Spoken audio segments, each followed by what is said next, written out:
Hello and welcome to the Week 7 edition of the Huddle's pregame show. I'm Schweigert, he's Tim Gross, and we are ready for some football. Let's start with our game of the week picked by the fans in our weekly poll. This week you chose the Section 3 clash between Pequea Valley and Lancaster Catholic. And Tim, both of these teams are chasing Anvil, Cleona, and Donegal in the section race, but the bigger issue for both is their position in the District 3 Class 3A playoff hunt. Only 4 teams make it in, and right now PV is 6th and Catholic 8th. Now, I don't want to say anything definitive here because there's math involved, but it seems pretty plain that another loss for either team could really deep six their chances at a playoff berth. So we'll call it a must-win game for now. How do you see it playing out? Yeah, and Pequea Valley's been in this position for the last 2 years. They got really close to a playoff spot and just barely missed the cut. So that's got to be in the back of their minds as they go through the last 3 weeks of the season. Pequea Valley had a week off last week. They played in week 0 or right. 1/2 or whatever we have decided to call it. So they had 2 tough losses against Kutztown and Northern Lebanon. They beat a shorthanded Columbia team to go into their bye.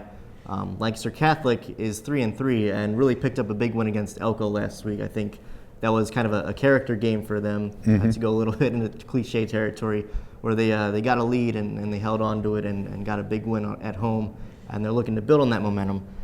Key to this game is going to be the quarterbacks, Brian Downey for Lancaster Catholic and Jordan Latt for Pequea Valley. They're 2 guys who can really throw it around, and they can also run if given the options. I think Catholic's kind of tried to balance his offense a little bit more, and that's been sort of the key to their success at turning it around in recent weeks. Okay. Well, another game we're going to be watching this week is in Section 1, where Warwick will take the short trip down Route 501 to visit Manheim Township. The Blue Streaks are tied with Wilson for first place, while the Warriors are a game behind.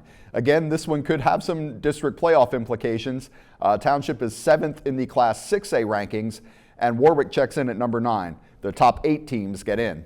So how do you see these teams matching up, Tim? Yeah, well, Warwick really putting together a solid season under Bob Locker. I mean, they really kind of put things together that they haven't had in recent years. And Tyler Tremarky, their quarterback, has been a big part of that.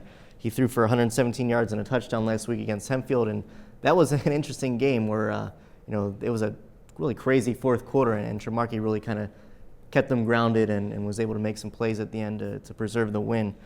For Township, I mean, they're just getting better every week. I think they're really starting to get on a roll, and with Grayson Saladay and Matt Van Gordon and Luke MG, the quarterback, I think they've really kind of developed a chemistry on offense, and they've really kind of jumped on teams and put things together and have done a good job at getting better, like I said, every week. They've got Wilson next week too, which could be a very big game if Township gets this win, but I'm sure they're not overlooking this one because Warwick has kind of made a statement early on in section play, and they're going to make this a challenge. Yeah, it sounds like it should be a really good one. Thank you, Tim, and thanks to you for watching. Remember, you can visit Lancaster Online for news and updates on all of this week's games and follow along with our live coverage on Friday night. Be sure to check us out on social media as well. For Tim Gross, I'm Schweigert. We'll see you next time.